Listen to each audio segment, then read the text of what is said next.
Hello, hello. I'm sorting out the handful of highlighters and seeing if I can stand them in something. And I just realised that you guys had finished with your intro bit. So let's talk to you while I'm doing it and make lots of noise because why not? It works. That will do for now. That will keep them out of the way. I won't have to keep picking them up and moving them, thankfully, until I find a better setup. Actually, I probably have a mug, a novelty mug that I've bought at some stage, which is just sitting in a box somewhere that I can actually put here and use. I gave the whole family each a novelty mug at Christmas this last year. Ones that I'd bought for them for Christmas the year before and totally forgot they had, including me. So my one, the student is now currently using, but that's fine. It seems to be their favoured mug. It's a decent size. It has a progress.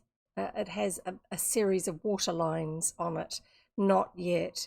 Don't talk. Nearly finished. Sort of thing on it for the tide line for the coffee. I don't know if he gets it, but whatever. Doesn't matter. I'm going to have some of my iced coffee. Totally not sponsored. Completely neutral, unlabeled for you guys. So, what do we got today? We are going to be reading some more of Nancy Drew, obviously. That's what we're here for today. And it says it there, and it says it there, and all that sort of stuff. I have pulled out the water bottles. I have the water bottle of shame. I have the water bottle for mansion, which actually did get some usage. That was the previous read on the 1st, which was my Friday. The 1st for me, not for you guys, because most of you are in North America. That one was the 4th for me, which is 2 days ago. On my Monday, probably the 3rd for you guys, and on your Sunday, whatever. So the first read we did, it took us to there. I refilled it, and then it took us to there. So that's why I thought I better refill it again and keep track of where we get up to this time. Window, we had a really big day on the first day of the read, but we haven't. We've drunk from it once since then, not enough to be worth marking to compare. Special whammies tonight. So warning everybody, and please remind me to warn everybody again later on, unless you guys do yourselves. If we have two of the same word, if we have the two keywords, that's these two here, mansion and window, in the same sentence, then we take a sip of water for every word in the sentence, not just the keywords, but every word that's in the sentence. So go and fill up your water bottles in the next ad break if you are getting ads. If you aren't, then hurry up now, go and get them while I ramble, so you don't miss the story, unless you're the sort who comes to listen to the ramble. And yes, the weather is cooling down a bit. Yes, I'm still wearing just a t-shirt, but so far I'm coping with my hair down. If it gets too warm, because I warm up when I'm talking and waving my hands around and stuff like that, then I'll have to clip it back up again. Oh dear, how sad. Whatever, doesn't really matter. And also if I find that it's getting too irritating, it makes it, as an adult, it now makes a lot of sense looking back at my childhood, me having fairly short hair the whole time. One, it meant my mum didn't have to brush it to get the tangles out when I was really little, because she'd already cut it short, and I would have been complaining. And two, it was nice and easy to look after. But it also makes me realise that quite possibly there were some people who assumed that a girl with a short haircut was open to the potential for certain relationships when they were a little bit older. This is. I wasn't sending any signals. I just liked having short hair. And that's fine. I had a friend who was interested in me in a romantic way. I wasn't interested in anyone romantically. So, yeah, we were still friends. Wasn't a problem. So, yeah, if you are ever approached by somebody you know really well, not complete random strangers, it's your responsibility to be sensible around them. If you are approached by someone you know really well who has an affection for you that you don't reciprocate, just be honest about it and say, I'm not really into that sort of thing. I'm happy to be friends, but I'm not really into that sort of thing. And quite possibly they'll still be friends with you. Some people can't cope because they've built up castles in the air in their mind. Other ones, it takes the pressure off for them. It means that they don't have to worry about it. They know exactly where you stand. Now, it's one of the things that I have disregarding romantic relationships, just in general, I have had to explain to a few friends over the years. When I say something, there is not an ulterior motive. I'm saying what I'm saying. What about those words was complicated? Stop trying to read something into it. I said something one time that was effectively a comparison of me to somebody else, or a certain generic styling or something like that, and they said, oh, being a little bit aren't we? And I said, no, I just compared this with that. And then I realized that they were associating mainly with neurotypical people who anything you say probably has several layers of meaning in it. And so I basically said to them, look, if I say something, I say something. If I intend to insult you, you will know without a doubt that you have been insulted. If I'm joking, if I'm joking around, I may actually add layers of meaning to something. But generally, when I say something, I say something. I don't hint. Unless I'm trying to pretend to be a neurotypical person because the situation calls for it. So, yeah, what you see is what you get, basically. Just checking, there was something else I needed to see that was going on over here. My Discord gave me a red button alert. So I'm just checking in case it's something really, really important. No, nothing I can do anything about anyway. Someone was making an announcement in one of the big important channels that I do need to keep an eye on, and then had to make another version of the announcement because to say that they were going to make an announcement because the Autobot on that particular server had decided it wasn't going to let that post, even though they actually have the authority to post. So obviously they need to go and tinker with that bot's settings for people who have certain permissions. So I will keep an eye on that, just because it may be something that affects me in the long run for using this, or it may be something big that's going on at the moment. Anyway, so everybody, hi, how are you? How are you doing? Have you been up to anything exciting recently? Made any wonderful new discoveries? I understand that you probably have had some horrible things going on because life, the world, whatever. But that's not actually what we're here for. Occasionally I will go off on a rant about something that's really bugging me, and you can join in on that if you want to. But largely speaking, without verging into toxic positivity realms, we keep the IRL world and whatever's going on in it that might be a little bit uncomfortable or strife-ridden or divisive in any way, we keep it out of the place here. Most of what I will talk about, this is news for new viewers, not news for anyone else who's been here for a while. Most of what I talk about that is to do with real world technically is to do with streaming or maybe social media usage. And largely speaking, it will be, I have discovered something that I can do. Yay. Thank you, StreamerBot. Thank you, OBS. All of that sort of thing. Or these are tips and tricks for keeping yourself safe online. I am not really good at all of the bot control stuff that Goriki is, so please, please, please go and watch the Modloon video Once you have watched the Modloon video, watch the Modloon 2 video. Once you have watched that one, watch the Modloon 3 video. They are 3 specialized recordings about things that moderators and streamers should be doing to keep the streaming space safe. Now, Twitch is gradually inching up some of the controls that they have set up for us as streamers to keep spaces safe.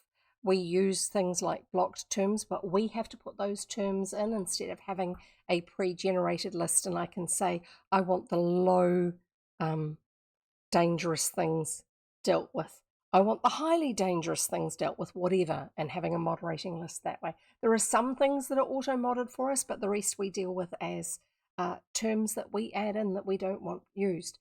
And you can use that for making sure that chat stays neat and not neat and tidy. Don't get spammers doing things. There are other settings and stuff, and it's all gone into in the Modloon videos. So please go and watch those. And Goriki's obviously playing Warframe at the moment, otherwise he would have put this in here. Modloon. There you go. The links for those are available via using the commands here. You need to use those commands to get those links, because those videos are not generally publicly available, because otherwise you get a lot of people who are just being insert inappropriate descriptors, swearing names here, basically commenting on things like that, or trying to be stirrers, thinking they're clever. So other than that, I tend to speak more about social media safety, not so much about you making sure you don't put stuff out there. You should know this. You're an adult. You need to be skeptical of the intent of people who randomly follow you. You need to be cautious. You need to check them out. But you need to also not tell them where you live and what you do for a living and how many family members you've got and what all their names are, especially if they are minors. This should be sensible stuff that you should be doing anyway. But usually what I will do is I'll talk about, this is how I will check out somebody on social media, because Goriki doesn't use social media. I do. And when I talk social media, I'm talking short format stuff. It also applies to things like Facebook. What I talk about has variations on platforms that I don't use. They usually have some sort of safety system. But if somebody follows you and they're a totally brand new user, and they haven't got any information about them, and it looks like, if you're an older woman like me, if the profile picture of this new follower looks like an older gentleman looking rather handsome with grey hair and a neatly trimmed beard, maybe says that they're a doctor or retired military or have been a teacher or a professor. If they have got any posts on their page, I'm thinking Instagram at the moment because that's the most recent I've had, and those posts have bunches of flowers in them, or the same person but with a cat or a dog, preferably a kitten or a puppy, run away after you have blocked them. If they are a completely brand new user, let somebody else find out that they're a scammer, just block them. If they are a completely brand new user and they are going around finding friends, they should have already made some posts on their page. Because the reason you have an Instagram account or something which is going to be visible to other people is so you can share what you want to project onto the world. The version of you that you want people to see. If you have not posted anything, unless you know that it's a friend of yours that you've known for years and they are very shy and they don't tell anyone anything about themselves online, and they have now got an account because they want to be able to say, yay, that's awesome, or see when you are going live or anything like that. Other than those ones, which you usually will have some level of understanding of the person already because they're a friend. and therefore you'll recognize the sort of naming convention that they use. Except for those ones, anyone who follows you who has no followers and is not following anyone else, and your brand and you're their first follow, and they have not posted anything and it says new underneath their name, just block them. You don't need to be the experimenting ground for them. You don't need to be their experimental audience. Years later, if you want to, you can unblock them and check them out again and see if they've changed. But if they haven't changed, don't leave them available to interact with you, because a lot of those accounts are not genuine people. They are data harvesters. They are bot accounts. They will follow a bunch of people so that they can then harvest the names and the information about you, but also all the other people that you follow. They use your following list to find more people to follow. They sell address lists. They sell user lists. They do that on Twitch too, where it's so easy to just open up somebody's Instagram, go to their following or followers lists. Yeah, I know. Good with the words today, yeah. To open up someone's Instagram account, look at who they are following and screen cap it or drag and copy that list, format it into a document and sell it as a ready-made package of these people are real people online. You can go and spam them, because that's what happens. Seriously. And if anyone ever contacts you saying, we really love you, the way your puppy or your kitten or your whatever comes across, we'd love you to be a brand representative for us. Scam. Absolute scam. If it's for free, it's fake. They are not after giving you something for free. No, it's not genuine. Anyway, so one day I'll show you a bunch of screen caps that I have been accruing of different things that you can look for that sort of stuff. The other alternative profile that you'll see a lot of, and Instagram is the prime example I talk about just because it's so visual. The other ones are X, formerly known as Twitter, Mastodon a little bit, and Blue Sky a little bit. But people tend to be curating their spaces a lot better there than what they are over on Twitter X. I still use it. I don't post images over there anymore because I do know they were being stolen. Not mine, but in general. And also the images on X Twitter had been authorized for, not with anyone's permission, but the general platform authorization was that in the background, they could be scanned and used for training AI, the actual images very specifically. And I'm like, no, I don't need to feed the AI machine. They can go and make up pictures for themselves if they want to do that, pay somebody for their time. So the other profile type will be a gorgeous girl, decent sized chest accessories, all that sort of stuff. Honey trap, the sort that let's for politeness' sake say make your saliva run. That get you wanting more. Yeah, and I get a lot of those ones too. I think there's an assumption that the bot writers have that that we're all guys. I don't believe the bot writers think that we're all lesbians and that that's what appeals to us. I think they're more likely just assuming it's technology, therefore it's guys. This is an easy sell.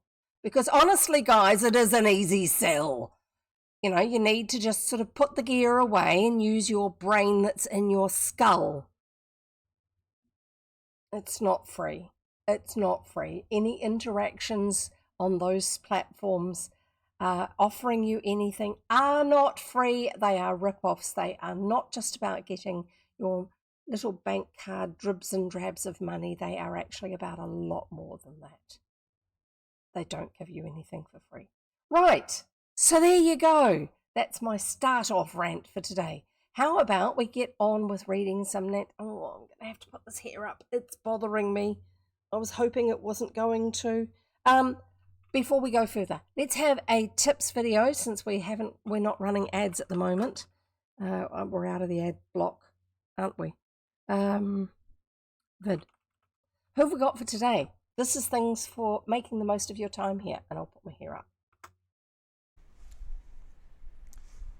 Oh, good day. We've stumbled across the raccoons and his stream viewing habitat. Let's watch as he learns how to better enjoy the stream and make the most of his viewing experience.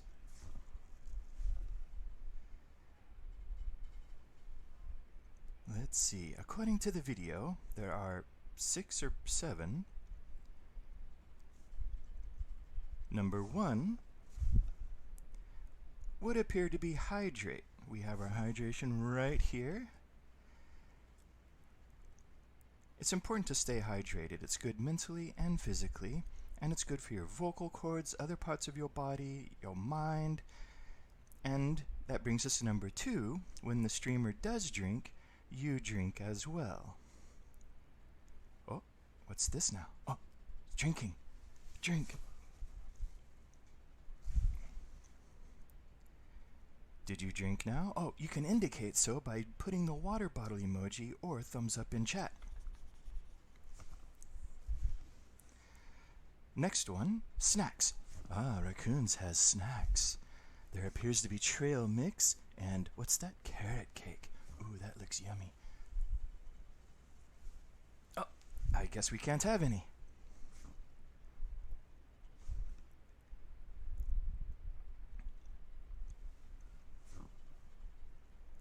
Number 4.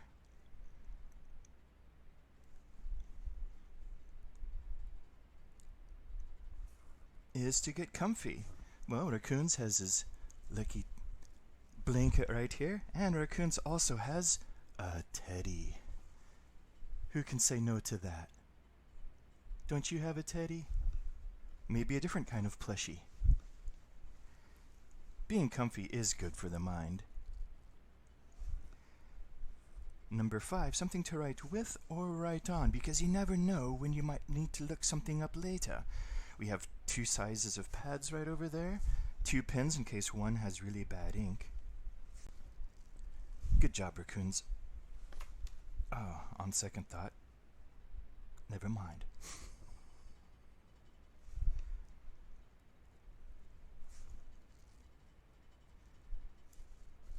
And that brings us to our final point, which is participate in chat. You can do things like type in chat, chat with other people in chat, use commands, play Jev Bingo. Raccoons has his own Jev Bingo card right here.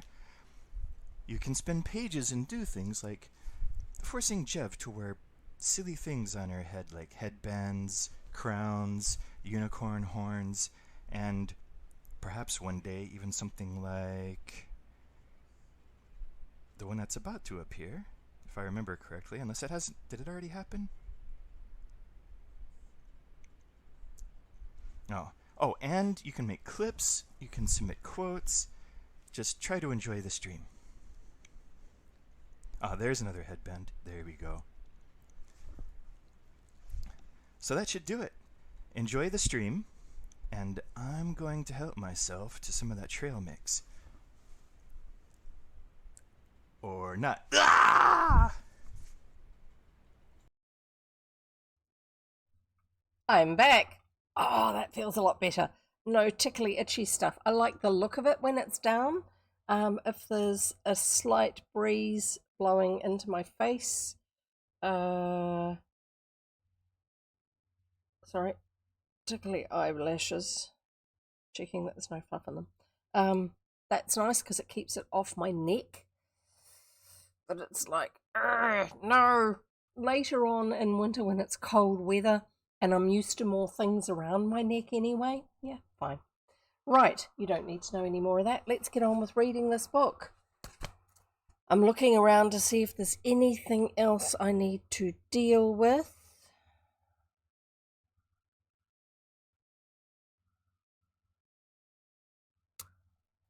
Right.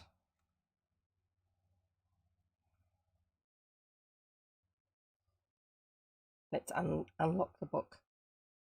Then we can read it. Oh, goodness.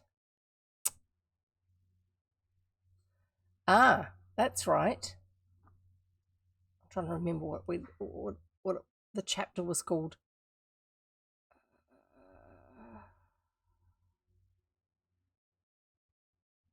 Let's go resume.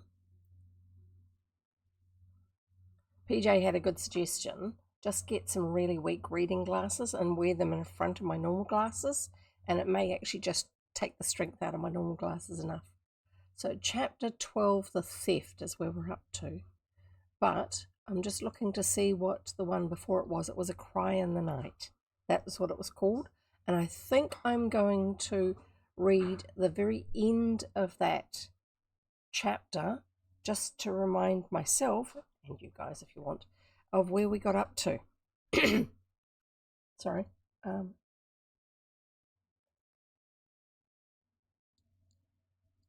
So here we go. Her eye rested. They'd gone out of the room. They were looking for something. They came back into the room that was the relevant one. I've got a cord that just leans against the side of my leg sometimes and tickles my leg that I'm not expecting. I'm also expecting a delivery at the moment. Thank you. For now, it's just coffee. Yeah, that's fine. It is a long black coffee. No milk, but it's only a single shot because a double shot is just a bit strong for me when it's got no milk. Thank you. So it's a single espresso shot topped up with water. It's a lot more water than a true long black, but it means that it's not overwhelming. I like coffee, but I can't drink it really strong unless it's got milk in it, because the fat in milk interacts with some of the things that are quite bitter in coffee to make it more palatable. Science. Anyway, here we go. Her eye rested on a ladder-back chair which had been pushed up against the bookcase. Surely Rosemary and Floretta would not have left it that way, for they were both excellent housekeepers and meticulous about details. Rosemary's eyes had fallen upon the same chair. "Someone has been in here," she exclaimed. Her eyes slowly travelled upward to the top of the bookcase. She gave a little scream. "My silver urn! It's gone! Someone has stolen my urn!" And then we finished there. So chapter 12, The Theft, is where we are up to today. "The silver urn is gone," Rosemary repeated as though unable to believe her eyes. "Someone has taken it, and it can never be replaced." "It was a family heirloom," Floretta added morosely. "We've had it ever since grandmother died. It was handed down from one generation to another." "It was valuable too," Rosemary went on. "It was solid silver. We had been offered $500 for it by a jeweller, but of course we refused the offer. Oh, I can't bear to lose it." She sank into a chair and looked as though she were about to cry. "Perhaps we'll find it somewhere," Nancy offered hopefully. "Are you certain it was left in the library?" "I just need to find out who's saying that." "I have no idea." "Oh, yes, it was on top of the bookcase. We've kept it there for years." "First a spoon, then a pocketbook, next my pen, and now the urn," Floretta reviewed pessimistically. "It's too much. I know there's a ghost in this house." "A ghost wouldn't have needed a chair to reach the top of the bookcase," Nancy commented dryly. "That's so," Rosemary agreed. "The chair is pushed up against the bookcase, but how did the thief get into the house?" "There's probably a hidden doorway or passage. Coal delivery chute, something." "If we knew the answer to that question, I think the mystery would be solved," Nancy returned. "Were the doors all locked last night before you went to bed?" Oh, yes, I was very careful. And the windows? All bolted. I can't understand it, Nancy murmured, perplexed. Now, the story has said that they're two elderly ladies, even though technically they're younger than me.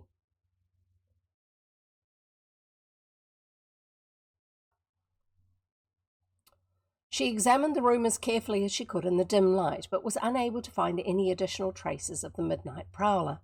The thief seems to have vanished into thin air, she said at last. I don't believe there is any use to search tonight. We may as well go back to bed. I couldn't sleep a wink, Floretta interposed. I am going to sit up the rest of the night. So am I, Rosemary added. Then we may as well bring our blankets down here, Nancy declared. I don't think the thief will return tonight, but at least we can be prepared. Accordingly, the three settled themselves in comfortable chairs and spent the remainder of the night snugly wrapped in warm blankets.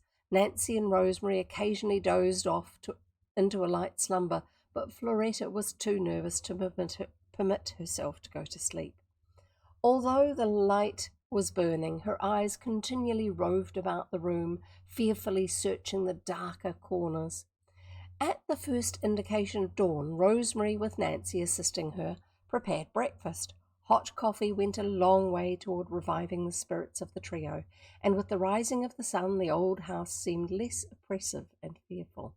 Yeah, there's a huge difference between nighttime, what things feel like when there's not any particular amount of ambient light around you,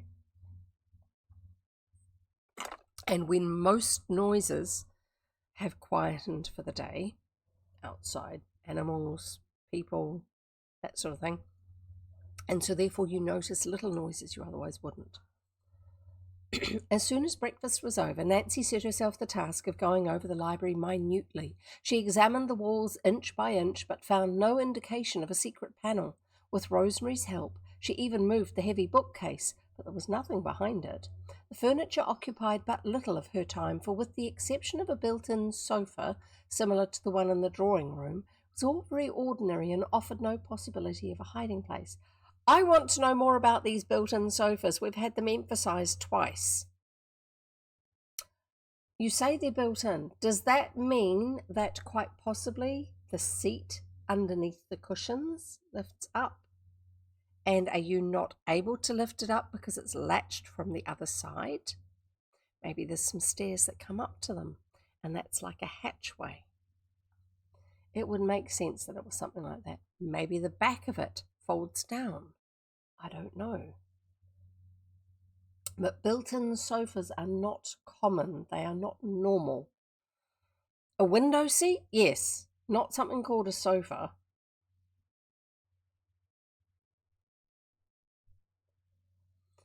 The furniture occupied but little of her time, for with the exception of a built-in sofa similar to the one in the drawing room, it was all very ordinary and offered no possibility of a hiding place. Nancy did examine the bookcase and chairs for fingerprints, but her search was not rewarded.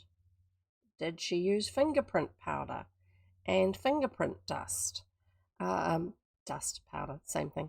And a dusting brush, and you have to know the right technique and not overbrush it because you start wiping away the fingerprint, and then actually lift fingerprints, because I'm pretty sure they were doing fingerprints by this stage. So yeah, you can't just look with your naked eye and go, is there a fingerprint there? Unless it's on glass. It's really hard to pick if there is one or not. But her search was not rewarded. There was not a single clue which pointed to the identity of the thief, nor was the missing urn found anywhere in the place. All day Nancy searched, but in vain. She was bitterly disappointed, for she had hoped to be able to help Rosemary and Floretta. The ordeal of the night had frightened them a great deal, and they began to talk seriously of leaving the house at the end of the week. It will be better to close it up than to endure another week like the past one, Rosemary admitted. I don't like to be driven away, but I see no other way. Nancy said nothing, but mentally resolved that she would never leave the mansion until she had solved the mystery. So we're going to have a drink for the mansion.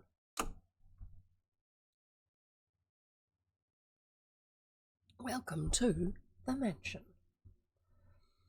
When her father arrived on his way home from Chicago, she would tell him everything and turn the case over to him, because he's a lawyer, not a detective.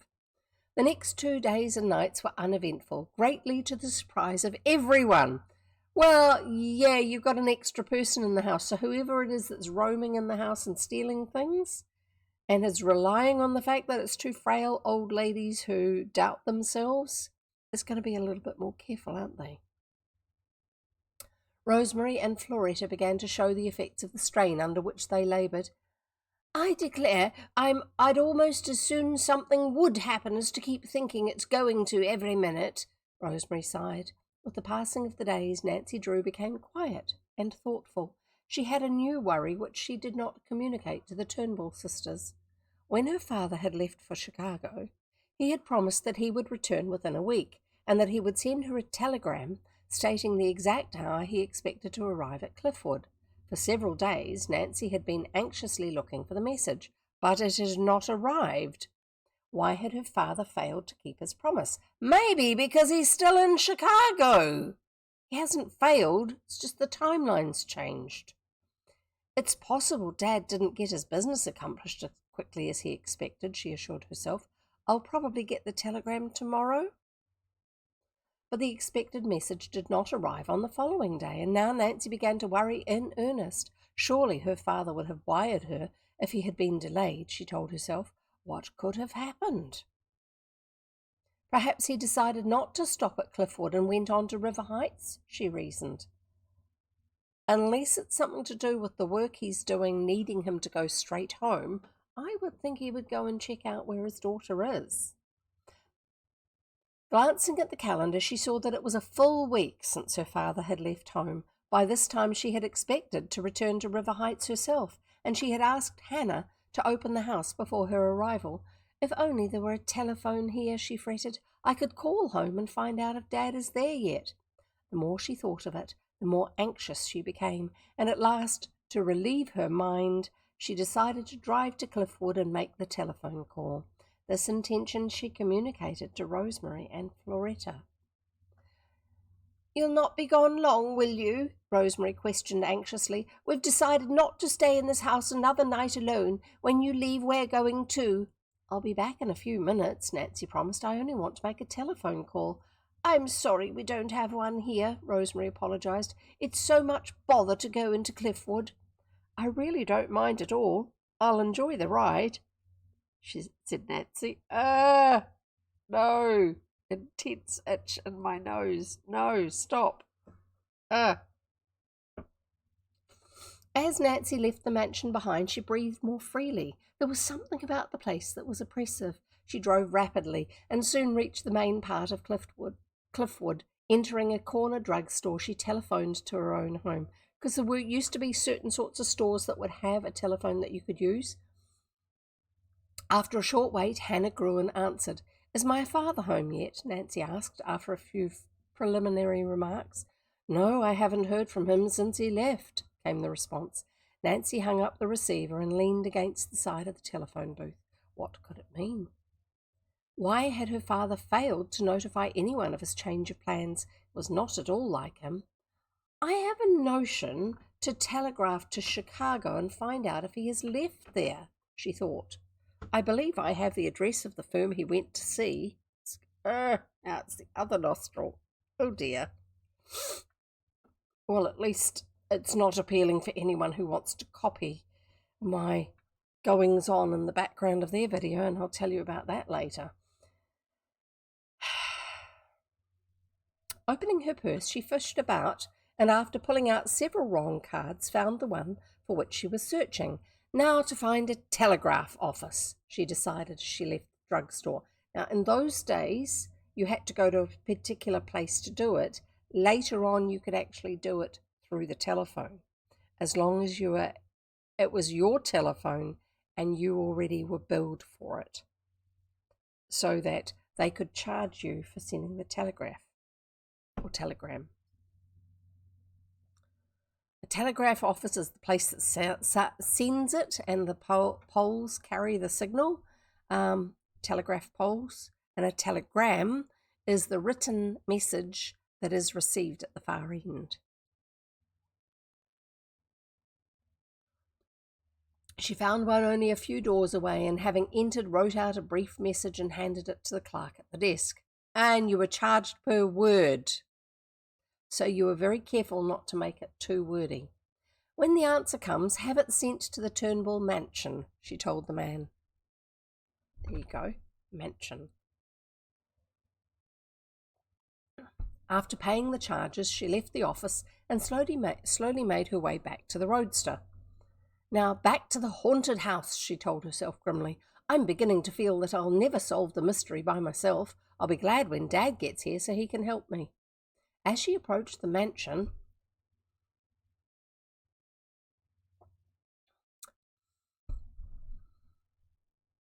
Nancy's attention was attracted to another stone house only a short distance away. In general appearance, it bore a striking resemblance to the mansion. I wonder who lives there, she thought. I must inquire when I get back to the mansion. It's 3 in a row.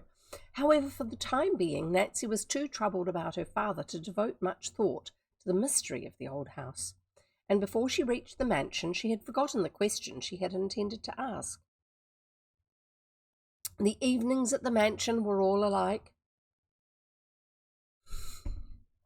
Dinner was served at 7 o'clock in the big gloomy dining room, and after that the 3 adjourned to the drawing room. There was no radio and no evening paper. With the deepening of the shadows, the conversation became stilted and difficult. By 9 o'clock, everyone was glad of the opportunity to retire. All afternoon, Nancy had waited hopefully for an answer to her telegram, but it had not arrived. She would have made another trip to the telegraph office in the evening, but she knew that Rosemary and Floretta would be afraid to stay in the house alone. At 9 o'clock, Nancy went to her room, but she did not fall asleep for hours. I have the strangest feeling, she thought. It's just as though something had happened to Dad. Of course, it's silly of me. But try as she would, she could not free herself of the conviction, and when she arose in the morning, it was still with her. She ate very little for breakfast, but her lack of appetite passed unnoticed by the Turnbull sisters. As she was about to leave the table, there came a ring of the front doorbell. Rosemary and Floretta exchanged frightened glances. Who can it be, do you suppose? Floretta stammered. I'll go, Nancy said quickly. I think it must be for me. She left the dining room and hastened to open the front door. As she had expected, it was a uniformed messenger boy. Telegram for Nancy Drew, he said curtly. I am Miss Drew. Then sign here. Nancy complied with the request and eagerly accepted the yellow envelope. As she tore open the flap and scanned the message, a frightened look came over her face. The telegram had been sent by the law firm in Chicago and confirmed her worst fears. The message read, Carson Drew left here 2 days ago. That's a worry, and it's also the end of the chapter. What was the chapter called again? The theft. But we didn't have a theft in this chapter. We had a theft in the previous chapter, which was the silver urn. Okay, chapter 13. Another surprise. For a full minute, Nancy Drew stood staring blankly at the telegram in her hand. She read it a second time, although she knew every word by memory.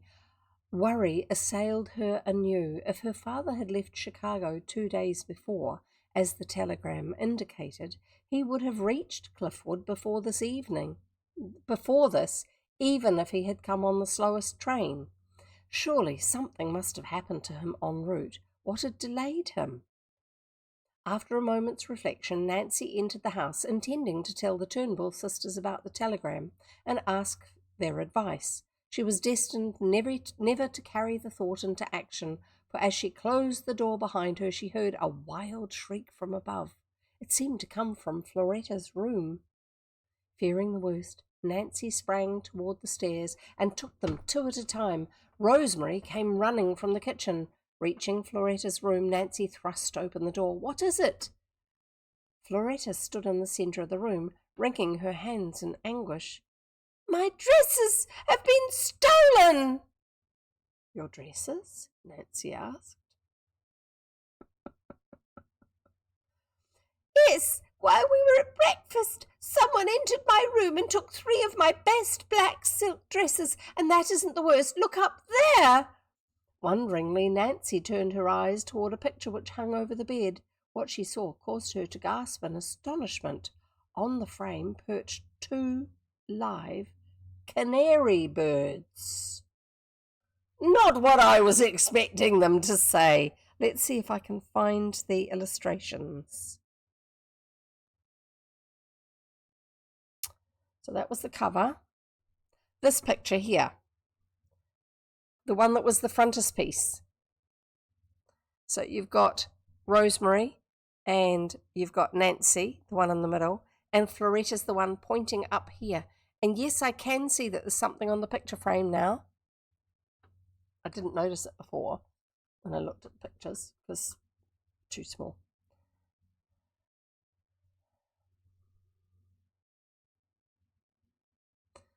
On the frame perched 2 live canary birds. "Oh!" Rosemary screamed. She had entered the room behind Nancy and her eyes had fallen upon the picture frame. "It's wizardry!"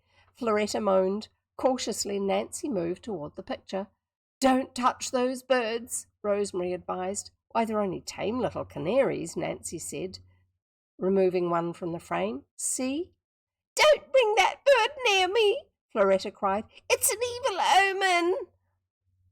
"I've never heard of a canary being called an omen of bad luck," Nancy returned, studying the bird curiously.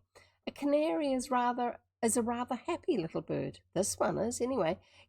"Get them out of the house," Floretta pleaded. Obligingly, Nancy opened the window and set the 2 canaries free. "How did they ever get in here anyway?" Rosemary demanded. "We never had a bird in our lives." "Maybe one of them wished for a bird when they were younger." Turn that off for now. Nancy was dumbfounded. Never had she heard of a more puzzling mystery. Had the canaries been left in the room by the same person who had stolen Floretta's dresses? Unquestionably, the birds could not have flown in a window, for they were kept carefully screened. Windows were. Window! She opened the window and let them out, and also they can't have flown in the window. So here we go. 2 drinks. Window. One, 2. There you go.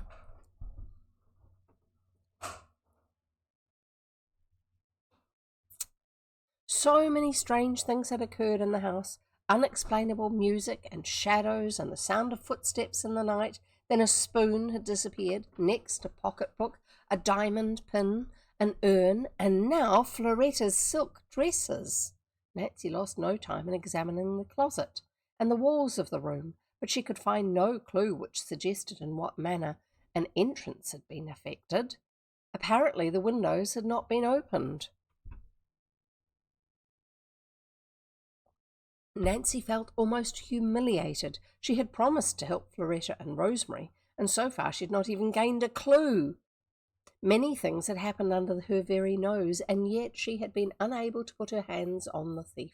There must be an explanation for everything, if only she could think of it. As she stood absorbed in her own unpleasant thoughts, a sudden idea came to her. "Do you know anyone who wants to force you out of this house?" she demanded. Rosemary shook her head. "Why, no. Why should anyone want to do that?" "Is there anyone who wants to buy the house?" "We've had several offers from real estate men. There's some talk that the city wants this house for a historical museum." "And the real estate men are trying to get it cheap in the hope of selling to the city and making a neat profit for themselves," Nancy summarized shrewdly. "That's about it." "You don't intend to sell?" We didn't until lately, at least not unless we could get our price for it. Now we'd be lucky to sell it for anything, I guess. No one wants a haunted house. It should actually make it more popular, contrary to popular belief. Nancy was eager to learn more, for now she felt that she had stumbled upon her first clue. She was convinced that someone was trying to force the Misses Turnbull from their home, and by frightening them, induce them to sell the mansion at a low figure. "Who has tried to purchase the place?" she asked quickly. "Well, there's John Conley," Floretta told her. "What sort of a man is he?" "Oh, I'm sure he's honest. We've known him all our lives." "And there was H.D. Fellows, another real estate agent," Rosemary added thoughtfully. "He made us a very straightforward offer, but he wasn't willing to meet our price. However, he was very nice about it when he told him we wouldn't sell." "Were there any others?" "Oh, Nathan Gombert, but we didn't consider his offer seriously," Rosemary continued. "He's likely to do something strange." Nancy pricked up her ears at the information. Here was genuine news. "Nathan Gombert!" she exclaimed. "What sort of an offer did he make you?" Oh, Gombert isn't honest," Floretta broke in feelingly. "We won't have anything to do with him any more. You see, he claimed we gave him an option to buy our house for $6,000. $6,000? Why, that's ridiculous. Surely you didn't give such an option. Mercy, no, but Gombert claims we did. The house is worth at least $20,000, Rosemary declared. And if the city should decide to use it for an historical museum, we ought to get even more than that for it. "I should think so," Nancy agreed. "Gombert was trying to cheat you." "We never gave him any sort of option," Floretta insisted. "We wouldn't do business with him at any price because we couldn't trust him. He would cheat us out of our eye teeth." "How long ago did this happen?" Oh, it must have been nearly a year ago," said Rosemary, trying to recall. "It was last spring." "The matter went to court?" "No. Nathan Gombert threatened to make trouble, and he said he would sue us, but nothing ever came of it." "We had forgotten all about him until you brought up the subject," Floretta answered. "Then have you heard nothing more from him since?" "He threatened us once," Rosemary told Nancy. "Said he would make us sorry we hadn't sold at his price, but nothing ever came of the threat." "How long ago was that?" 2 or 3 months ago, I should judge." Nancy Drew nodded thoughtfully and relapsed into deep meditation. She was now convinced that Nathan Gombert had some connection with the mysterious things which had been going on in the old house. Perhaps he was trying to frighten Rosemary and Floretta so that they would be glad to sell at his price. "Gombert hasn't approached you with a new offer recently, has he?" she asked. Floretta shook her head. "We haven't seen him for some time, and we don't want to either." "You don't think Gombert has had anything to do with what has happened lately, do you?" No, wrong voice." "You don't think Gombert has had anything to do with what happened lately, do you?" Rosemary questioned the girl. "Of course, I don't know, but I'm beginning to suspect there may be a connection," Nancy returned. "At least, I intend to investigate that line and see what it leads to." "To be sure, there is nothing in Nathan Gombert's character." Hang on. Yeah, right one. "To be sure, there is nothing in Nathan Gombert's character that would prevent him using any underhand method to induce us to sell him this house," said Rosemary musingly. "Still, I don't see what opportunity he's had to do what's been done here. He hasn't been near us for some time, you know, Nancy." "That's true," said the girl, "but someone must have the opportunity. Hi, Shoo, great to have you here. Lovely to see you again." "He hasn't been near us for some time, you know, Nancy." "That's true," replied the girl, "but someone must have made the opportunity. Mr. Gombert has the motive and is so lacking in any sense of honour that would keep him from injuring you in this way that I believe he furnishes the best lead to follow." With that, she left the bedroom and went to her own room further down the hall. But as she sat by the window trying to think her way through the jumble of information she had gleaned, she found it difficult to keep her mind on the mystery. After a time she took the crumpled telegram she had received earlier that morning from her pocket and studied it again. How could she interest herself in a mystery when her father was missing? What had happened to him? Oh, if only she could answer that question. Sorry, itches again. It's itchy. Ugh. Find something to itch my nose with. Here's a tissue.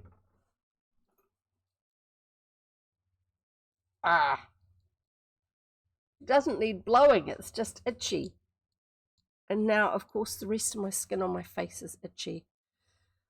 I wonder if I've got cat fluff on my face somehow. He's not here on the chair, so don't bother redeeming for any of the camera redeems for the cat. I know where he is. He's just not here, though. And I don't have a camera set up where he is. Right, and that was the end of that chapter. Oh, if only she could answer that question. Was the last of it. Chapter 14. Yes. What happened to Carson Drew? After taking leave of his daughter at the River Heights Railroad Station, Carson Drew boarded the Chicago train. Upon arriving in the city, he lost no time in dispatching the business which had brought him to the great city on the lake. He had expected to remain in Chicago a full week, but so successful were his negotiations that his business was completed a day earlier than he had anticipated. Yep, right. So I'm guessing that this reference to Chicago is part of the reason why the assumption is that the early stories are set in the Midwest. I think that's called the Midwest, that part, the states around that area. Chicago, Illinois, I think. I don't know my American geography because it's not mine. Anyway, I may as well send Nancy a telegram and return a day earlier, Mr. Drew decided. Accordingly, he sent his daughter a message to the effect that he would arrive at the Cliffwood station the following morning. She didn't get that. He then boarded the night flyer, so it's a nighttime express train. He did not dream that the telegram would never reach Nancy. It was destined to fall into the hands of an enemy. Oblivious of impending danger, Mr. Drew settled himself comfortably in the Pullman and took up a newspaper. The train had been moving perhaps an hour when the conductor came through and paused at his seat. "Carson Drew?" he inquired. "That's my name." "Then here's a telegram for you. We picked it up at the last station." Wonderingly, Mr. Drew accepted the envelope and quickly ripped it open. He smiled with pleasure as he read the message. "Will meet you at the Cliffwood station, Nancy." Well, I'm glad to know she received my message, he thought, though I didn't expect her to answer the telegram. I'm greatly relieved that nothing happened to her while I was in Chicago. Somehow I didn't like the idea of letting her go off to that old stone house by herself. Anything might have happened. Relieved that all was well with his daughter, apparently, Carson Drew settled himself to enjoy the evening paper. After reading it for perhaps an hour, he tossed it aside and went out to the observation car to give the porter an opportunity to make up his berth. Pullman, sleeper and sitting carriages. I think that was what was determined. Railway carriage giving special comfort. A Pullman is also a train consisting of Pullman carriages. It's also in North America a large suitcase designed to fit under the seat of a Pullman carriage. Did you know that? Ha ha! I didn't. So Pullman, sleeping car that can be converted into a sitting car, and I would guess that they're like little individual cabins within it, and the room that you have booked is a sleeper cabin at night, and it's a sitting one, a lounging cabin in the day. Oh, excuse me. Now I've got an itch in my ear, one of those sudden ones that you sometimes get, and I'm trying not to shove my finger in my ear, wiggle it around madly, because I think that's probably a little bit past politeness. There's one thing me itching my face, is another one me shoving my finger in my ear. It's hopefully settling. Right. He tossed the paper aside and went out to the observation car to give the porter an opportunity to make up his berth. After smoking a cigar, he returned, and before he retired, left an order for the porter to call him in the morning. I think the train service was quite different back then to what it is now. In theory, some of these services are still available, like you can have a convertible room on things like the trains in America, some of the trains, the long distance ones. But the whole timing for making sure you get off at the right stop, with having the porter doing extras for you and things like this, I don't think they run the same sort of services. The assumption is that this did actually happen in the old days, that these sort of services did run, but I don't know if they did or not. If maybe it was only certain classes of carriage. I guess if you can pay for a Pullman cabin, I'm calling it cabin, I don't know what it's called, room on a train, you can afford to have those sort of, I don't know, it's not me. Anyway, in spite of left an order for the porter to call him in the morning. In spite of the sway and rumble of the train, he slept soundly and did not open his eyes until the porter called him. Now, everybody I've heard recently who's talked about going on a sleeper train has said that they sleep terribly on it, that the movement of the train is way too much for them. Maybe we're used to things being a lot more smooth these days, and so therefore it's harder to sleep on a train because of the movement. In spite of the sway and rumble of the train, he slept soundly and did not open his eyes until the porter called him. 20 minutes out of Cliffwood, sir. Mr. Drew dressed himself hastily and prepared to get off at the station. He was eager to see Nancy again, for it seemed a month since he had been at home. It was a week. It was nice of her to offer to meet him at such an early hour, he told himself. It was not yet 7 o'clock. The train came to a stop, and he swung from the step to the platform. Where was Nancy? Carson Drew glanced about in all directions, but his daughter was not in sight. Perhaps she had been delayed, he thought. Oh well, no matter. He would wait a few minutes, and then if she failed to come along, he would call a taxi. Itchy. He picked up his bag and started toward the waiting room, but he had taken less than a dozen steps when he saw a man hurrying toward him. Carson Drew frowned as he saw who it was. He had no desire to meet Nathan Gombert. Undoubtedly, the man would try to argue with him again about his so-called property rights on the river. That fellow is a pest, Mr. Drew told himself. Just my luck to run into him.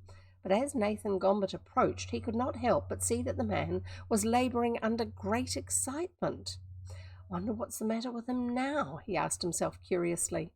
Nathan Gombert came straight up toward him. Oh, Mr. Drew, he cried as he came up, I have terrible news. Your daughter has been injured. You must come quickly.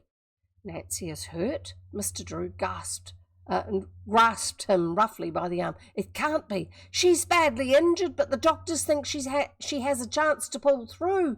How horrible, Carson Drew groaned. She's calling for you. You must come quickly. Take me to her. In his anxiety to reach the daughter he loved so dearly, Carson Drew became almost frantic. Here, jump in, Gombert ordered. He opened the front door of a battered auto which stood near the platform. Mr. Drew, bewildered and shocked from the crushing news, obeyed without question. Gombert scrambled in after him. He took the wheel and with one glance about started off down the street. The station on this side was practically deserted, and no one saw the car depart. Where is Nancy? Mr. Drew demanded. At my house. At your house? Mr. Drew asked in surprise. Didn't they take her to a hospital? She was too badly injured to be moved, Nathan explained glibly. "Oh, my poor little girl," Carson Drew murmured brokenly. A moment later he said, "You didn't tell me how she was hurt." "In an automobile accident. Her roadster ran off into a ditch." "And she was taken to your place?" Mr. Drew did not like the look on Nathan Gombert's face.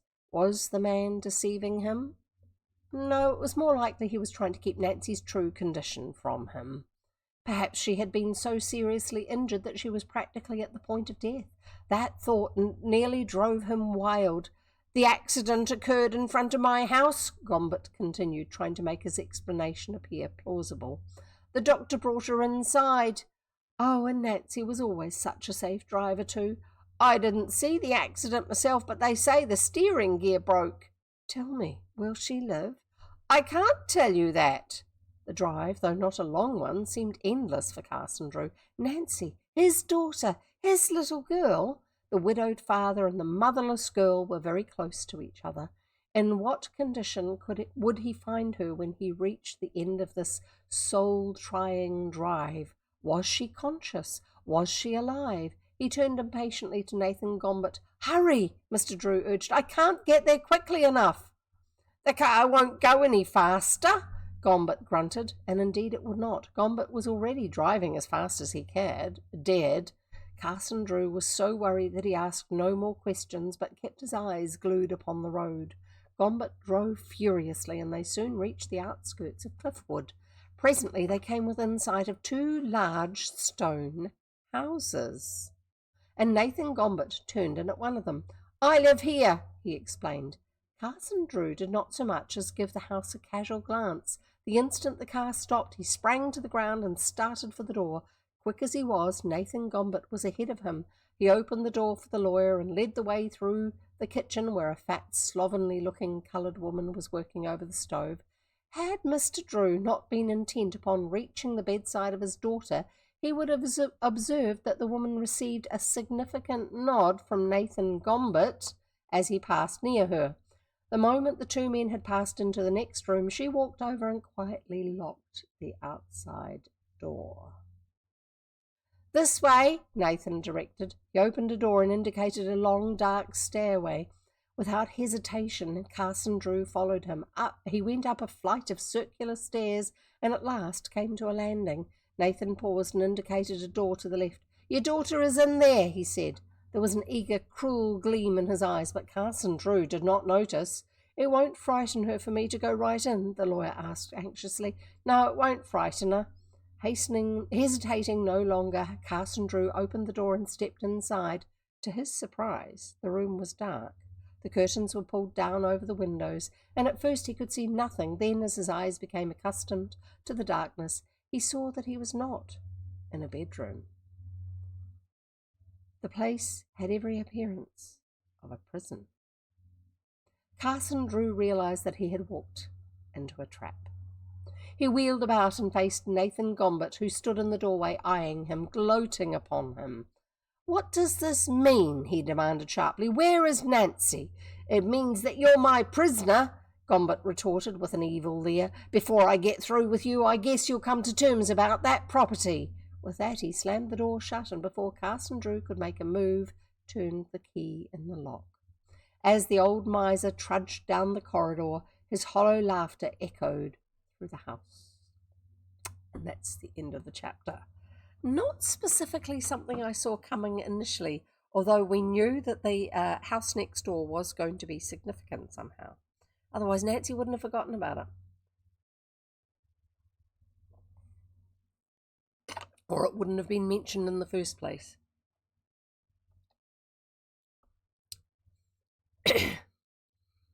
Chapter 15. A Prisoner. And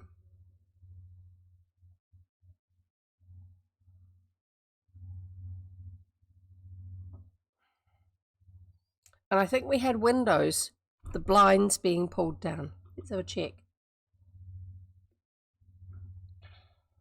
Yes, the curtains were pulled down over the windows.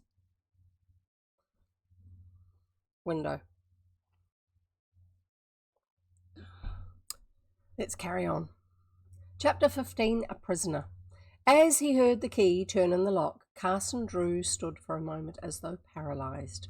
Things had happened so rapidly since he had left the train at the Cliffwood station that he could scarcely think logically. The fear that Nancy had been injured had driven everything else from his mind. He now realised that all unwittingly he had walked into a trap. Angrily he jerked at the door, but it would not give. He kicked at it savagely, but after a few minutes was convinced that it could not be broken down even with a ram, for it was made of extra heavy wood. It's probably very solid timber and quite thick. He did not cry out for help, for he realised that there was no one near who could aid him. At last he sank down into a chair. What a fool he had been not to suspect a plot. It was all clear to him now. Undoubtedly Gombert had intercepted the telegram which he had sent to Nancy, or in some way had learned of the lawyer's intended visit to Cliffwood. He had lied about Nancy in order to induce him to come to his house. I don't care what Nathan does to me if only Nancy is safe, Carson Drew thought. What had become of her? He did not believe she had been hurt, as Nathan had stated, but it was possible that the miser had taken her prisoner also. Nervously, Carson Drew paced the floor. The room was dark, but as his eyes became accustomed to it, he noticed a small window far above. The window was heavily barred. Evidently this room was fitted up for a prison, he told himself grimly. I imagine Nathan Gombert has been biding his time to get me here. There was little furniture in the room, nothing but a cot, a table, and a chair. A cot being a very simple, plain, if anything, slightly smaller than normal bed, not a baby's bed which has bars on it. Mr. Drew pulled the table across the room, and by standing on it was able to look out of the window. The courtyard was far below, and one glance disclosed the fact that even if it were possible to break the bars, he could not hope to escape. It would be suicide to drop to the ground, and there was no tree or building nearby. Nathan thought of everything, Carson Drew observed dryly. He has me completely at his mercy. Just what Gombert would do with him, Mr. Drew did not know, but he suspected the miser would go to any length to gain his end. I'll never give in to him, he resolved firmly. Presently, glancing out of the window again, he noticed a stone house some distance away, which appeared not unlike the one in which he was imprisoned. Wonder if they're mirror images of each other. Can that be the Turnbull house? He questioned himself. He tried to recall the description Nancy had given him, and every detail tallied. He was convinced that the stone house was indeed the mansion.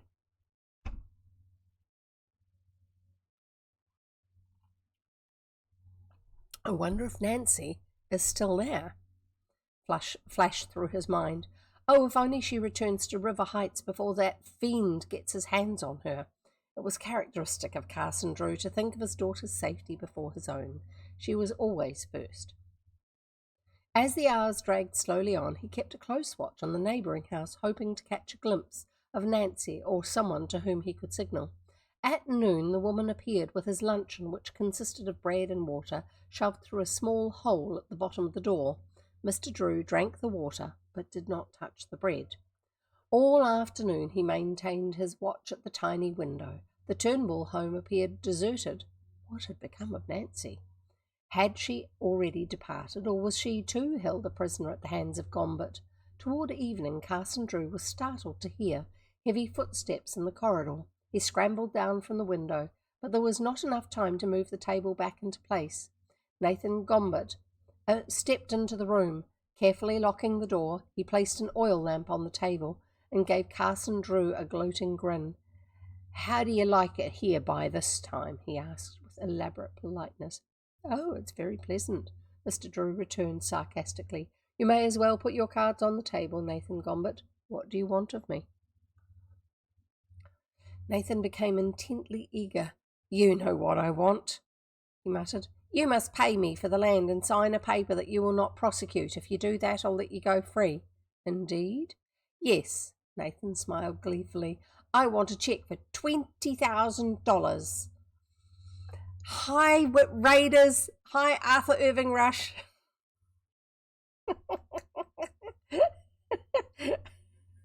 Arthur too lazy to read message.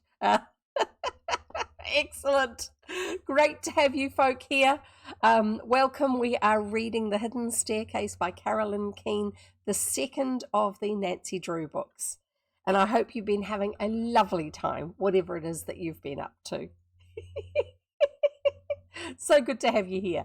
I'm just checking. Yeah, Nancy Drew. Have you read any of the Nancy Drews, or have you only ever watched them? And if you have read any of them, how old were you? Not that you have to answer all of those, but it's lots of that sounds fun. I always love finding another Twitch reader, says Arthur. Yes, same here. I first read any of the Nancy Drew books when I was in probably the equivalent of intermediate school level, which is probably the equivalent of junior high school, I guess. Also known as middle school in England, I think. Don't think I've read any Nancy Drew. I was given a collection of Hardy Boys as a child. Yeah, a lot of people, it was one or the other. When I ran out of, and thank you for the follows too, everybody. When I ran out of Nancy Drew books because they were all checked out, or I had read them all, then I started on the Hardy Boys when I was at school. And Nancy Drew has only just come into public domain this year. So that's why. Oh, that's lovely. Thank you. Lovely to have you here, everybody. It's really, really good to have you here. Make yourselves at home. Actually, I'm just going to run a tip video. Ooh, hang on. No, I won't. We're just about to have an ad break. Don't disappear just because the ads run. Do hang around, and then we will carry on. You won't miss too much. Bunch of readers reading Nancy Drew now. It's public domain, which is lovely. Yes, it is. I have read already a number of the Hardy Boys ones and thoroughly enjoyed them, but not been able to read Nancy Drew until this year. I have had people saying to me anytime I've mentioned, even in real life talking to friends, when they're asking what I've been reading recently, and I've said, if I had, that I had just finished a Hardy Boys book, and they said, have you read any Nancy Drew? And up until this year, I had to say no, because she's not in the public domain yet.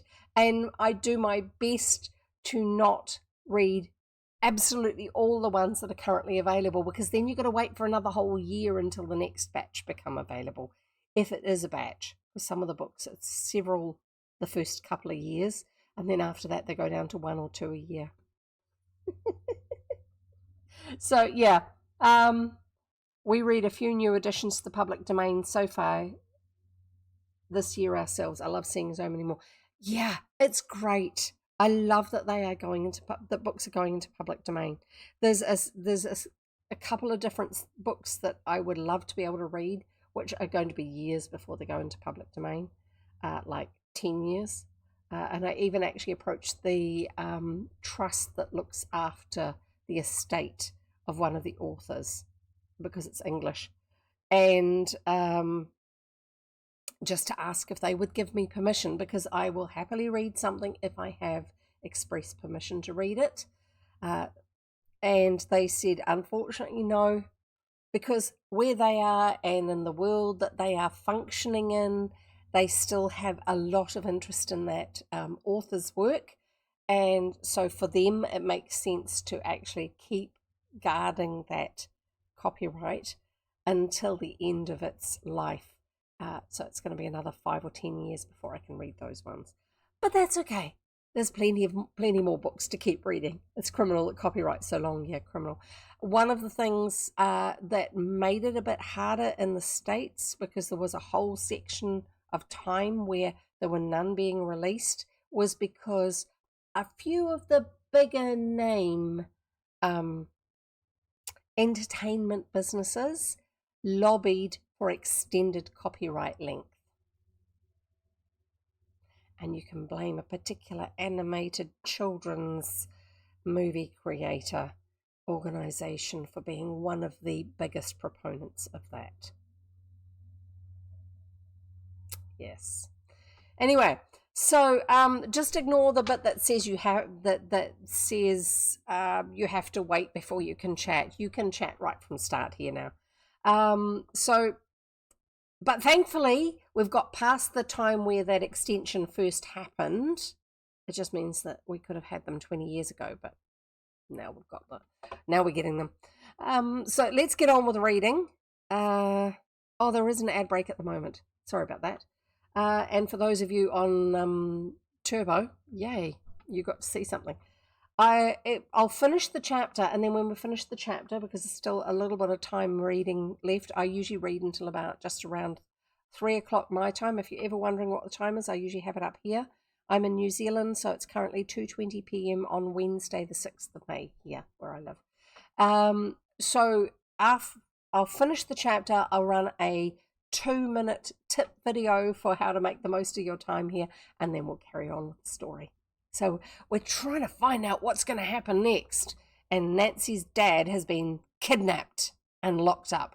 Well, there's been no demands of others for a ransom, so does that mean it's a kidnapping, or is that just a, what do you call it when you steal somebody? I don't know. I'm sure there's a word for it, where you're not making ransom demands of other people, not the person that you've actually stolen. Right. Where do we get to? If you do that, I'll let you go free. Indeed, said Carson Drew. Yes, Nathan smiled gleefully. I want a cheque for $20,000, and if you know what's wise, you'll hand it over without batting an eyelash. Carson Drew smiled grimly. You old reprobate. You'll never get a cent. While he had been talking, Mr. Drew had done fast thinking. Now he made a sudden spring towards Nathan Gombert, intending to overpower him. Quick as the action was, the old miser was prepared. Taking a step backwards, he deliberately pulled a gun upon the lawyer. Oh, no, you don't, he snarled, and just for that trick, I'm going to tie you up. Still covering Mr. Drew with the revolver and never taking his eyes from the lawyer's face, Gombert cautiously backed up to the door and unlocked it. The heavy-set coloured woman whom Mr. Drew had seen in the kitchen came into the room so quickly that it was obvious she'd been standing just outside the door, ready to aid the miser when summoned. Tie him up, Nathan ordered harshly. Yes, sir. The woman disappeared, returned in a few minutes with heavy ropes. As she waddled across the floor, heavy set, yes. As she walked across the floor, she clumsily brushed against Nathan and entangled one of his feet in the rope. Sorry, I am going to drink of the shame bottle, because we do not need to be characterizing someone who is of a lesser social position by their weight or their language when it is racist, because I had to drop a word there. This is why Harriet Stratemeyer's daughter, thank you. This is why Harriet's daughter's, Edward Stratemeyer's daughter Harriet initiated the edits of the books. Unfortunately, when she did that, she also changed the stories a lot instead of just making them a cleaner story. Anyway, we'll carry on. I've only ever rage quit one book, and it's not the one that most people would expect. Unfortunately, older literature does have quite a bit of problematic views, but we shouldn't avoid them, but address them. Exactly. We can learn from it. It makes it a lot easier for us to recognise in our modern day and age when we see it being used so blatantly in old books. Especially when we read Lovecraft. It's not actually an author I've read. Haven't already followed, that would have earned it by itself. Oh, thank you. I do appreciate that thought. And thank you for the follow previously too. Right, where do we get to? Oh, and by the way, lots of intense ADHD and autism and easy distractibility and itching my nose, because currently I have an itch going on with my nose. Find myself needing to self-censor or make comments like that. This is how things were. We do not think that way now, etc. Yeah, exactly. Oh, and thank you for gifting that sub. That is so appreciated. So, so appreciated. Yeah. Oh, good. Yay. Extended family. Some people who arrive here from other places, it's their first experience of Neurospicy people.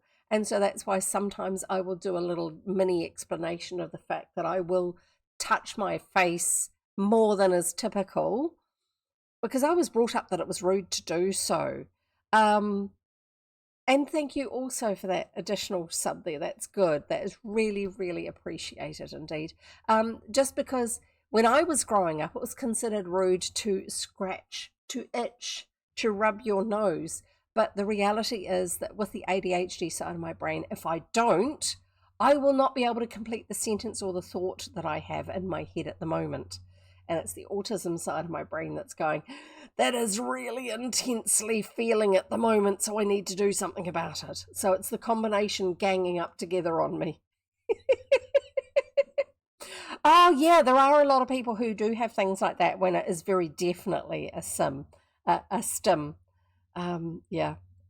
Arthur's saying, I'm a VTuber, me and the friends I bring along, I bring all come from a place of understanding. We all got quirks and stims. Excellent. Wonderful. Hopefully you'll feel right at home here. And the other thing is I get so easily distracted. I talk about all sorts of things along the way. So I have some stories up on YouTube from per session that I have uploaded over there. And a few years ago, I had somebody comment, love the reading, stop talking about other stuff. Just get on with reading sort of thing. And I very politely replied, because I felt that others needed to know it too. This is actually a recording of a live read. Imagine it being like talking to your great aunt and she's telling you a story and you don't understand something, so you ask questions. Except that my brain's supplying the questions. And if you actually want an audiobook style experience, there are plenty of other readers on YouTube where you can have that experience. I am not changing. I'm Neurospicy as well, and the commentary's half the fun. Otherwise, I would read alone. Yeah, exactly.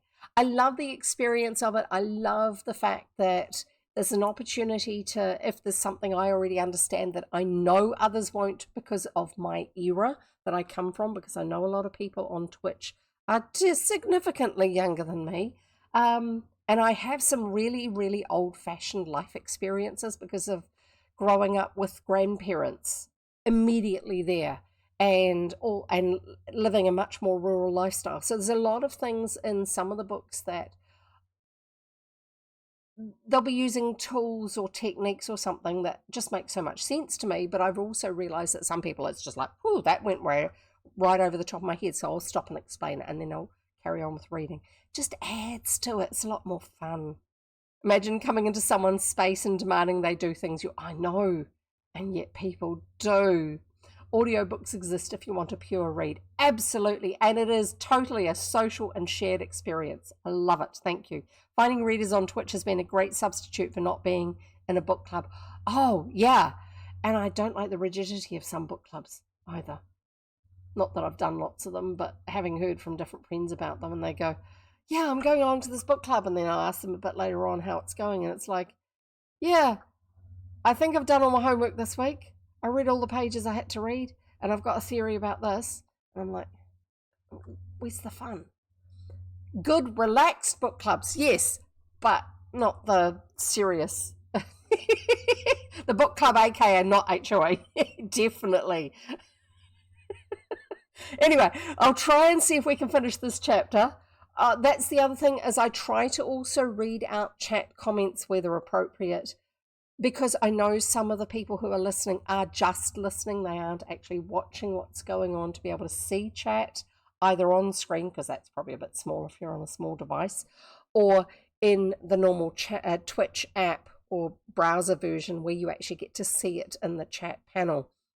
And so if people are busy doing things, like when I'm listening to someone reading a story online, I will be playing a game, or I'll be doing, I'm making a little model at the moment, which I'll show my crowd, anyone who's here. When I get further with it, I'll show people.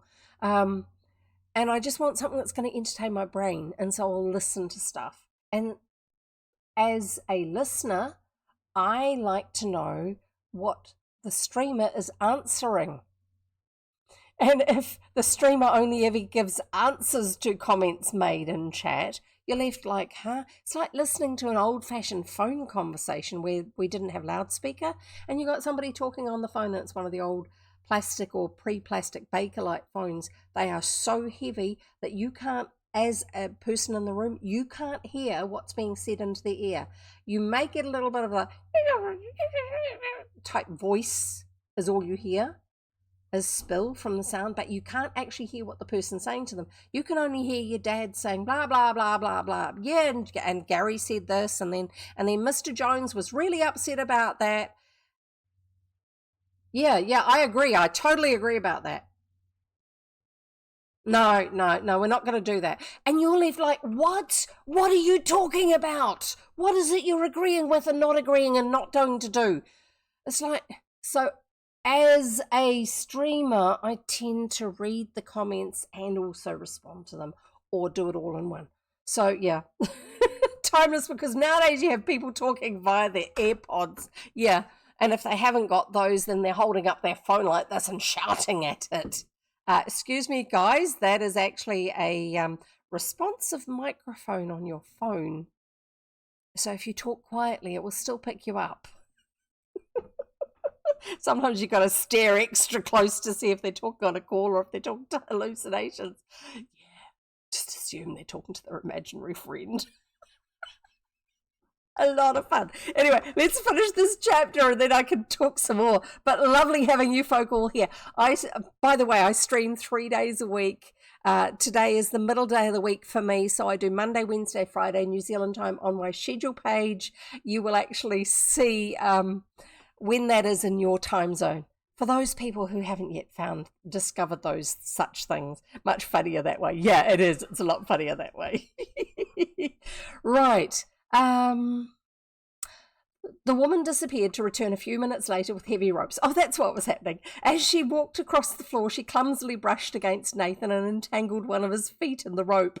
Take care what you're doing, the miser reprimanded her sharply. He gave the rope a savage kick and then emitted a howl of pain. Tarnation, but that leg does hurt, he muttered. Fell on a broken stair step and just about killed myself. Legs pained me ever since. He wheeled upon the woman as though she were responsible for his misfortune. But without ceasing to cover Carson Drew with a revolver. Get a move on there. Tie that man up and be quick about it. So we've been handed a solution. Or a glimmer of something that might be helpful to us for dealing with this bad guy. He's got an injured leg and it's painful. Fair enough. Get a move on. Tie the man up and be quick about it. Yes, sir. Sullenly, the woman set herself to the task. With the pistol staring him in the face, the lawyer dared not resist. He was pushed roughly into a chair and securely bound to it with the heavy ropes. Now, how do you like it? Nathan Gombert demanded with satisfaction when the task had been completed. Carson Drew did not give him the pleasure of an answer. Now, will you come to my terms? I will not. Nathan stared at the lawyer in disbelief. He had not believed that Mr. Drew would dare defy him. I'm in the right, therefore everyone's going to see it and do what I want, sort of thinking. That's your final decision? It is. You'll be glad enough to come to my terms when I get through with you, Carson Drew. Do your worst, Carson Drew smiled provokingly. Then his eyes narrowed. But remember this. You'll be brought to justice in the end. And when you are, the law won't be lenient with you. The law?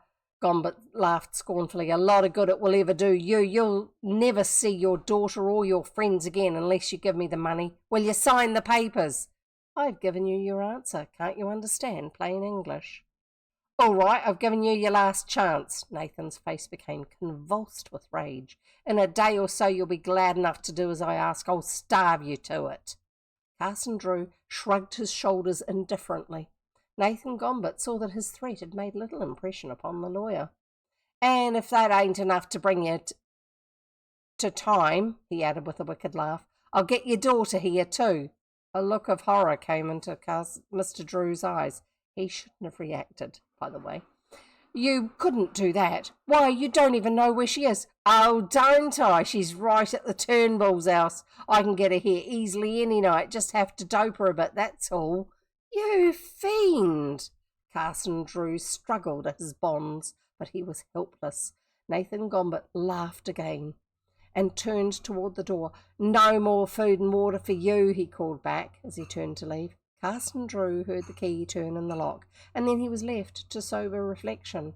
He did not doubt that Nathan Gombert would attempt to carry out his ugly threat. That night he might enter the mansion and abduct Nancy. Then thought made him ill. Oh yeah, these are the key words, mansion and window. So we have a drink every time they come up in a sentence. Nearly there. One more sentence and then I'll explain something more to do with that. What can I do? He asked himself miserably. Perhaps after all I'd better do as Nathan asks. And that's the end of the chapter. The next one is a new clue. But before we do that, we've got a super duper special happening with words at the moment for this book. Anytime we have both of those words in one sentence, it's not a sip of water or a mouthful of water for each of the key words. It is a sip of water for every word in the sentence. So if you have a sentence with 17 words in it and those 2 words are part of those 17 words, you get to sip 17 times. This is why I drink water. Actually, no, it's because this is our hydration game. Right, before we go further, I'm going to run a tips video and then we will carry on with the next chapter, which is a new clue. So who have we got for the tip video? I don't know. Let's find out. Hello. My name is Raccoon Z. In Z. That's right. 3 C's and 3 O's. Ha. So, welcome to the stream. We have many tips for you to help enjoy the stream. Number 1. Have a drink. I like water. As soon as my human helps me out here.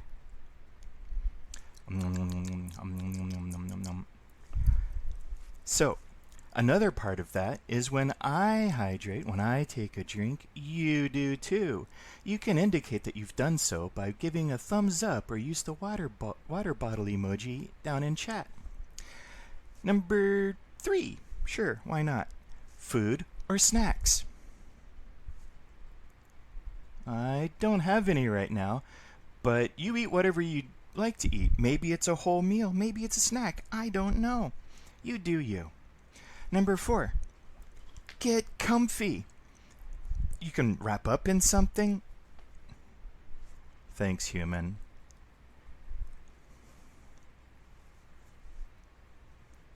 That's more like it. Grab a pillow. Maybe you've got a fidget toy you can play with. But do anything you like to be comfy. You could even have, I don't know, maybe your favorite human will give you scritches. Hey, human. That's right. Give me scritches. Yeah, that's right there. Yeah. No, don't touch the floof. Next, we have number 5, something to write with or write on. Hey, I can't reach the pad. There you go. And I need something to write on. I just said something to write. Oh wait, that's something to write on. I need something to write with. Okay.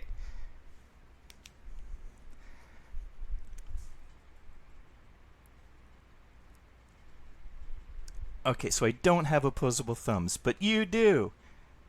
Write memos down. You might need to remember something. Maybe not right now, but maybe after the stream. Number 6. Get involved. Join in chat. Chat in chat. Use commands. Play bingo because, that lady says some pretty crazy things from time to time. Make clips. You can even have them featured. Maybe we can see your clips someday. Spin the pages, which are like right down there somewhere. They look like a book or something. You know, the thing down there with a number under chat. And just do whatever you can to enjoy chat.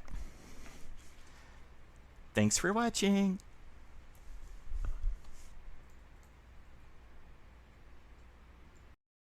And welcome back. I'm still trying to figure out, would Raccoons and Theodore be best mates, or would they be at each other's throats all the time? Theodore is my household cat, who currently does not have a camera trained on him because he's napping elsewhere and I haven't got a cord long enough for the stream cam to be able to bring him up on screen every now and then. But if you're wondering what he looks like, he's the cat that's in the panels down below, the video panel. So there you go. And thank you, Raccoons, and thank you to Goriki for so kindly being cameraman and all sorts of other things for our tips video. I would have to pick him up. I don't actually additionally, I don't actually have the other camera plugged in at the moment. Sorry. I'm just wondering if I can get his attention or not. I don't think I've actually got any extra treats up here. We've just come to the end of the jar they were in.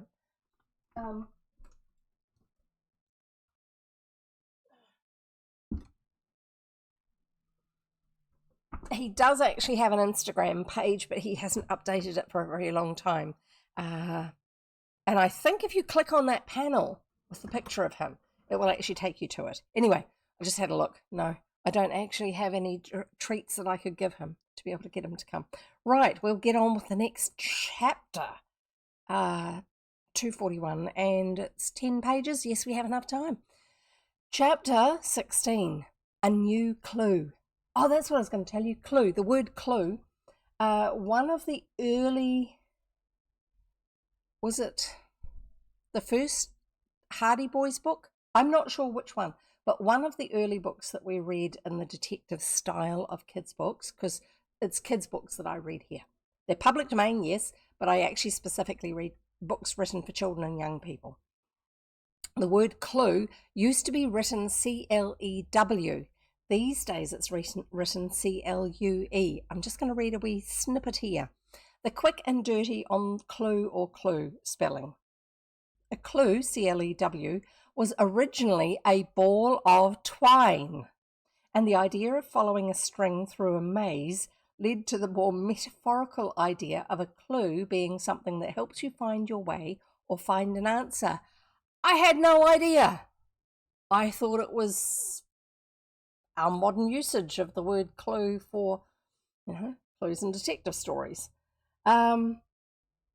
It started being spelled C-L-U-E in the 1600s. In modern times, the C-L-E-W spelling has been declining since around the 1900s. So they've actually used both spellings between the 1600s and the 1900s. That makes it complicated. But obviously, for a long time, the C-L-E-W spelling in certain regions, I guess, was still very, very popular. But it was very confusing for me because I've always known clue in detective story contexts as written C-L-U-E instead of E-W. There you go. There's lots more about it. There is a website about it. There's all sorts of things, I'm sure. But it was just one of those things that was like niggling at my brain, and I had to find out about when the transition was, or if there's any significance for the meaning. And I had no idea it was to do with a ball of twine or string. Did you? Is that new for you? I like finding out new things. I have to work really hard not to look things up when I'm doing some stories. Otherwise we spend more time looking things up than we do reading. Chapter 16, A New Clue. For 2 days after the arrival of the telegram from Chicago, which stated that Carson Drew had left for home, Nancy waited hopefully. But as the time passed and no word was received from her father, her anxiety intensified. All sorts of unpleasant thoughts began to trouble her. Had her father met with an accident? Perhaps in crossing the street he had been struck by an automobile. Oh, if only he would come or send word of his whereabouts. The suspense was almost unbearable.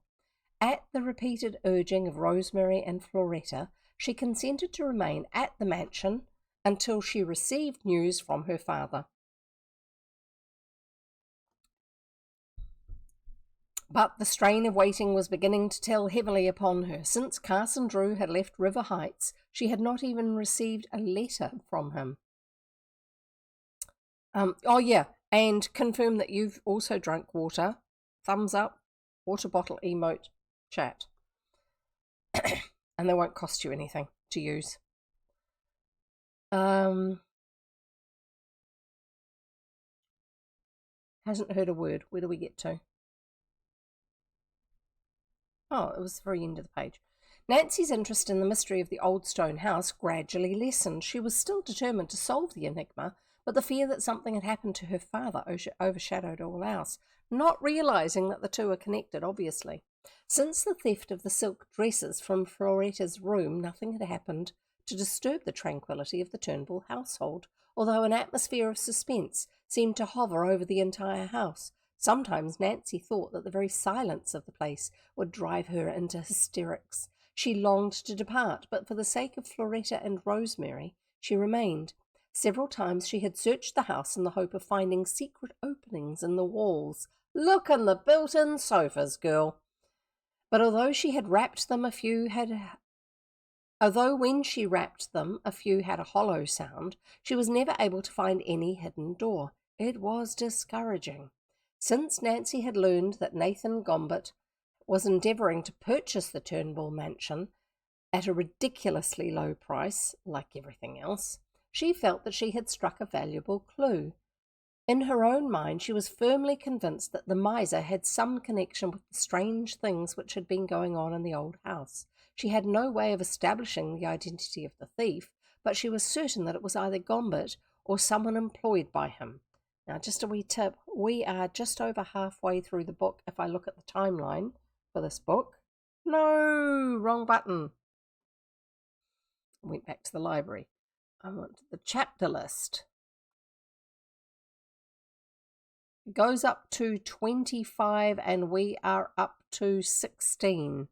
And it's because there's a heap of extra notes at the back, probably with lists of other books that Stratemeyer Syndicate has actually published. They usually are. So I would say we're probably about 2/3 of the way through the actual story.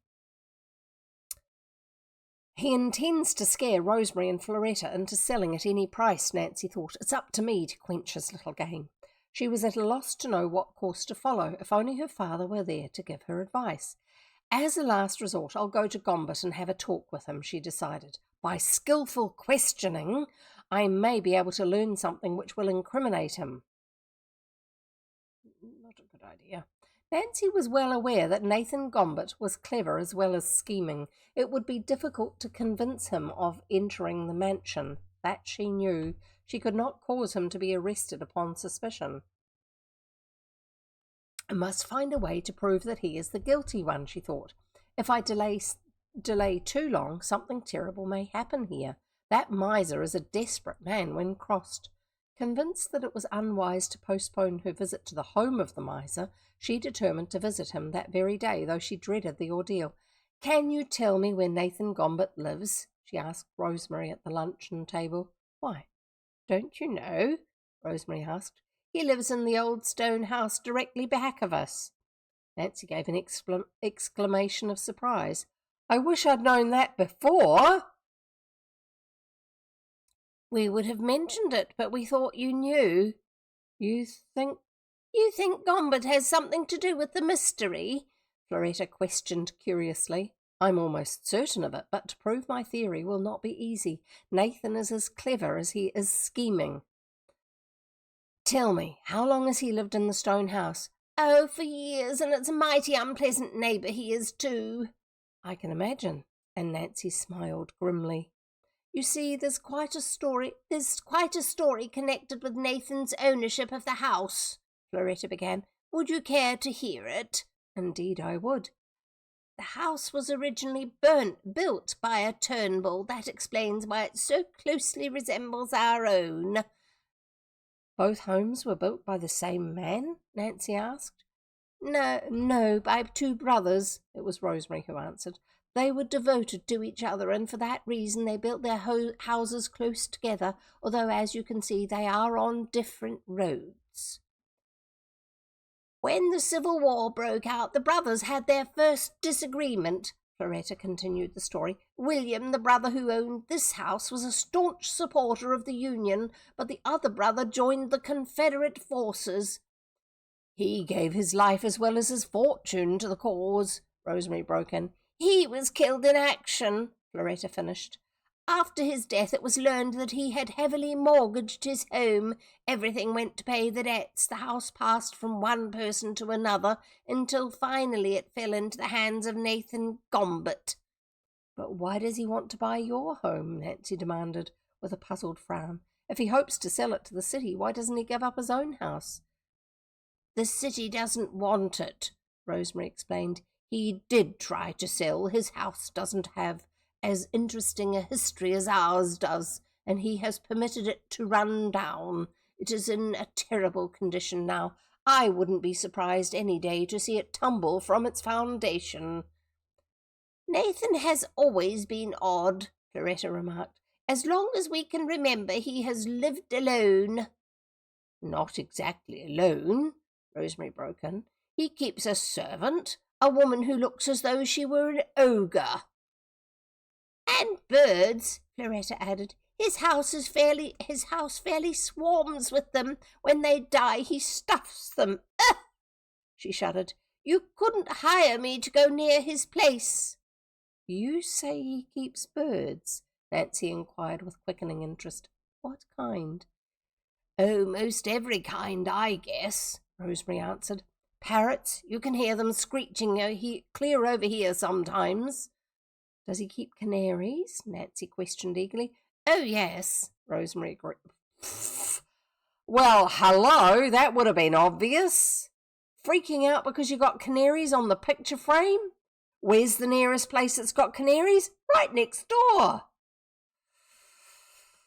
The significance of the question did not dawn upon Rosemary and Floretta. I nearly said Rosetta and Fleur-Mary. And Nancy did not tell them what was in her mind. At once she had thought of the two canaries which had found their way into the mansion so mysteriously. Was it not likely that Nathan Gombert had brought the birds from his own home? But how had he succeeded in entering the mansion without being discovered? That question remained unanswered for now. I must visit the other house without delay, she told herself, but how can I manage it? If I openly call upon Mr. Gombert, he's certain to suspect my purpose and perhaps hold me a prisoner. Why would you go over there to talk to him if you already know that he's going to do that? If only she could find a way to enter the house without Nathan's knowledge. I'll keep a close watch on the house, and I may see him leave, she decided. If I do, that will be my chance. Nancy was excited at the information which she had secured and was eager for action. She felt that the solution to the mystery was almost within her grasp. She laid her plans carefully. She refrained from telling Rosemary and Floretta of her intention to visit Gombert's house, for she knew they would be afraid to permit her to attempt the dangerous mission. If conditions are right, I'll slip away this very night, she resolved. All that afternoon she moved restlessly about the house, making frequent trips to the window to glance searchingly toward the old house, the old stone dwelling that was half hidden by the tall trees. Time never dragged more slowly, Nancy complained. I wish night would come. She ate little dinner, for as the hour approached, she realized more keenly than before that she was about to undertake a dangerous adventure. Clouds had been forming in the sky all afternoon, and by the time the shadows began to gather, a drizzly rain had set in. Nothing could have pleased her more. Doesn't this mean she's going to leave wet footprints through the other house? I suppose that could look like a ghost had been there. What a horrible night, Floretta remarked nervously as she glanced at the rain-splashed windows. I hope we don't have another visit from our ghost. It's just the sort of night for something to happen. Rosemary looked displeased at this audible expression of her sister's nervousness. Nancy smiled reassuringly. I have a feeling that this is going to be an unlucky night for our ghost, she said evenly. And now, if you will excuse me, I believe I'll retire early. After saying good night to Rosemary and Floretta, Nancy Drew went directly to her room. But she did not prepare for bed. On this night, she had an important mission ahead of her. And that's the end of the chapter. Where are we up to? 9 pages, 5 minutes. No, we're not going to read the next one. I'm going to leave you hanging. I will give you this as bait for next time. Chapter 17 is called Under Cover of Darkness. And the first sentence runs like this. Nancy Drew dressed herself in garments that would resist the rain and then removed her flashlight and pistol from their hiding places. Star says, oh, I love a cliffhanger. Well, there you go. You've got it. And I just made it into an even sharper one for you. So you are most welcome to come back next time and hear what happens next. It'll be 2 hours earlier than what it is now, effectively, but in 2 days' time. And don't forget, cliffhangers are fun, but I really need to buy a baton now. So you can hang off the cliff. Yeah, definitely. For those who find it hard to actually find the schedule page, we do have one of our community members who, if they don't have a link right now, won't be able to access that information in their head to find it later on. Fairly strong ADHD tendencies. So therefore, we have a link for it in chat. Yeah, the on-screen one's not clickable, sorry.